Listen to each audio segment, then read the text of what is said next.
العلماء إن الله عزيز غفور. وقال في موضع آخر إن الذين قالوا ربنا الله ثم استقاموا تتنزل عليهم الملائكة. صدق الله العظيم. جنہیں میں ڈھونڈتا تھا آسمانوں میں زمینوں میں، جنہیں میں ڈھونڈتا تھا آسمانوں میں زمینوں میں، وہ نکلے میرے ظلمت خانہ دل کے مکینوں میں. جلا سکتی ہیں شمع کشتہ کو موجے نفس ان کی، الہی کیا چھپا ہوتا ہے اہل دل کے سینوں میں. نہ پوچھن خرقہ پوشوں کی ارادت ہو تو دیکھ ان کو، نہ پوچھن خرقہ پوشوں کی ارادت ہو تو دیکھ ان کو، یدے بے زالیے بیٹھے ہیں اپنی آستینوں میں. ایک اور شاعر کہتا ہے بہار آئی اگر گلشن میں تو کس کام کی آئی، بہار آئی اگر گلشن میں تو کس کام کی آئی، نشے من شاخ پہ باقی رہانا دل ہی سینوں میں. اس چمنستان عالم کا پتا پتا اور بوٹا بوٹا اس بات پر شاہد ہے کہ یہ طبقہ ان اصحاب فکر و نظر اور وارثان قلب و جگر کا طبقہ ہے کہ جنہوں نے ہر دور میں باطل کا مقابلہ کیا ہے. جب بھی باطل نے حق کو چیلنج کیا ہے انہوں نے اس کے چیلنج کو قبول کیا ہے اور سر بکف میدان میں آ نکلے ہیں اور جم کر پوری بے خوفی سے باطل کا مقابلہ کیا ہے. انہوں نے جانیں تو دے دی مگر باطل کو کبھی پیٹھ نہ دکھائی، سر تو کٹا دیے مگر پرچم اسلام کو کبھی سر نگو نہ ہونے دیا. جب جلاد تلوار چمکاتا ہوا آگے بڑھا تو انہوں نے نظر سے نظر ملا کر مسکرائے اور پھر یہ کہتے ہوئے مردانہ وار تلوار کے نیچے سر رکھ دیا. فلست ابالی حین اقتل مسلما علی ای شق کان فی اللہ مصرعی. خوشا وقت ہے کہ میری موت تیرے کوچے میں آ جائے، یہی تو زندگی کا آخری ارمان ہے ساقی. جب ہندوستان کی مقدس سرزمین پر انگریزوں کا ناپاک سایہ پڑا اور وہ اپنی شاطرانہ اور عیارانہ چالوں سے یہاں کے مالک بن بیٹھے تھے، باشندگان ہند پر طرح طرح کے ظلم و ستم کے پہاڑ توڑے جانے لگے. جب ہندوستانیوں کو غلام بنایا جانے لگا، جب ہندوستانیوں کا خون ان کے پسینوں سے بھی ارزاں ہونے لگا، تو ایسے نازک وقت میں مسند درس پر بیٹھ کر قرآن و حدیث کا درس دینے والے علماء کرام خانقاہوں میں بیٹھ کر اپنے خون جگر سے شمع اسلام کو روشن کرنے والے مشائخ اعظام اپنے مدرسوں اور خانقاہوں کو چھوڑ کر میدان میں آ گئے اور فرنگیوں کے خلاف محاذ بنا کر بے سر و سامانی کے عالم میں منزل مقصود کی طرف نکل پڑے اور یہ کہتے ہوئے کہ میں اکیلا ہی چلا تھا جانب منزل مگر راہ رو آتے گئے کارواں بنتا گیا کہ مصداق بن گئے. اس طویل مسافت کو طے کرتے ہوئے بہت ساروں کے پاؤں مسلسل لہو سے لہو لہان ہوتے رہے اور بہت ساروں کا وجود غبار راہ بن کر اڑ گیا. کبھی جبر و تشدد کی خاردار جھاڑیوں نے ان کے دامن کو تار تار کیا تو کبھی وحشت و بربریت کے پہاڑ ان کی راہ میں حائل ہو گئے. مگر اس بزم جنوں کے دیوانوں نے ہمت نہیں ہاری، حادثات و مصائب سے ٹکراتے ہوئے منزل مقصود کی طرف بڑھتے گئے. واقعہ یہ ہے کہ اگر ہندوستان کی جنگ آزادی میں علماء حصہ نہ لیتے تو یہ ہندوستان کبھی آزاد نہ ہوتا. اگر یہ سرخیلے آزادی نہ ہوتے تو تحریک آزادی نہ چلتی، تحریک بالا کوٹ نہ چلتی، تحریک خلافت نہ چلتی، تحریک ریشمی رومال نہ چلتی، ہندوستان چھوڑو تحریک نہ چلتی، امبالہ سازش کیس نہ بنتا. الغرض علماء کرام ہی نے ہندوستان کو اپنے خون جگر سے سینچا اور پروان چڑھایا ہے.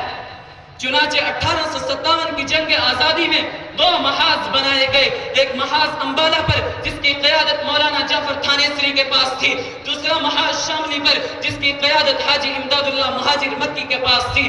اس 1857 کی جنگ آزادی میں ہزاروں اور لاکھوں علماء شہید اور زخمی ہوئے.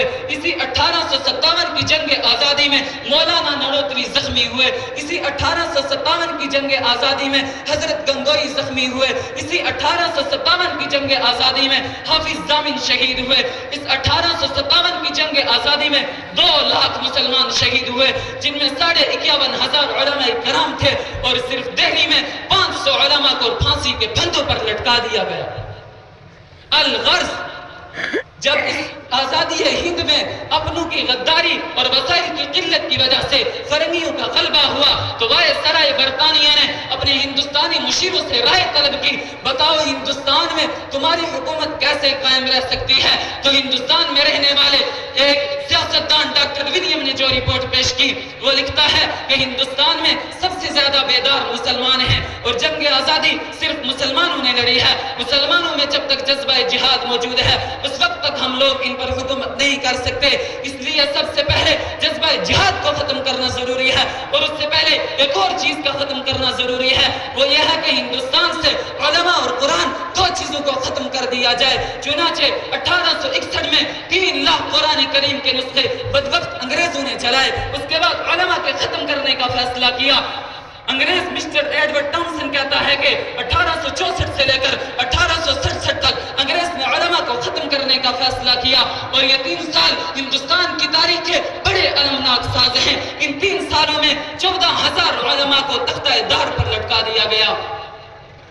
انگریز مورخ مسٹر ایڈورڈ ٹامسن کہتا ہے کہ دہلی کی چاندنی چوک سے لے کر خیبر تک کوئی ایسا درخت نہ تھا جس پر علماء کی گردنیں نہ لٹکی ہوئی ہوں۔ ٹامسن کہتا ہے کہ علماء کے جسموں کو تانبے سے داغا گیا۔ ٹامسن کہتا ہے کہ علماء کو سوروں کی کھالوں میں بند کر کے چلتے ہوئے تندوروں میں ڈالا گیا۔ ٹامسن کہتا ہے کہ علماء کو دریائے راوی میں ڈال کر بوریوں میں بند کر کے اوپر سے گولیوں کا نشانہ بنایا گیا۔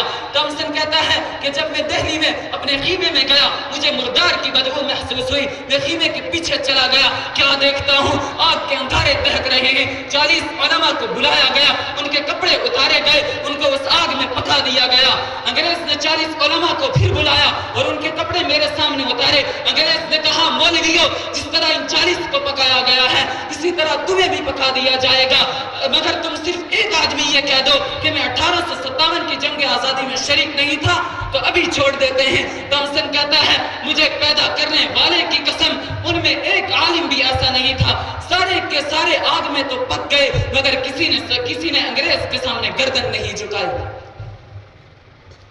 آج ہم سے پوچھتے ہیں کہ ہندوستان میں علماء نے اور مسلمانوں نے کیا کام کیا ہے؟ میں انہیں کہتا ہوں کہ انہی مسلمانوں نے کہ اس ہندوستان کی آزادی کے لیے شاملی کے میدان پر علماء دیوبند توپوں کا نشانہ بنے۔ اس ہندوستان کی آزادی کے لیے دہلی کی چاندنی چوک سے لے کر خیبر تک علماء کی گردنیں درختوں پر لٹکائی گئی۔ جاؤ ہمالیہ کی بلندی سے پوچھو، گنگا کی نہروں سے پوچھو، تاج محل کی فلک بوس عمارت سے پوچھو، لال قلعہ کی پرشکوا عمارت سے پوچھو، جامع مسجد کی رانائی سے پوچھو، یہ سب کے سب تمہیں بتائیں گے کہ ہندوستان کو علماء نے اور بالخصوص علماء دیوبند نے اور مسلمانوں نے کیا کیا دیا ہے۔ 100 بار سوارا ہے ہم نے اس ملک کے گئے ہوئے برہم کو، یہ اہل جنوب بتلائیں گے کیا ہم نے دیا ہے عالم کو۔ ایک اور شاعر کہتا ہے پتا پتا بوٹا بوٹا حال ہمارا جانے ہے، پتا پتا بوٹا بوٹا حال ہمارا جانے ہے، جانے نہ جانے گل ہی نہ جانے بات تو سارا جانے ہے۔ وآخر دعوانا ان الحمدللہ رب العالمین۔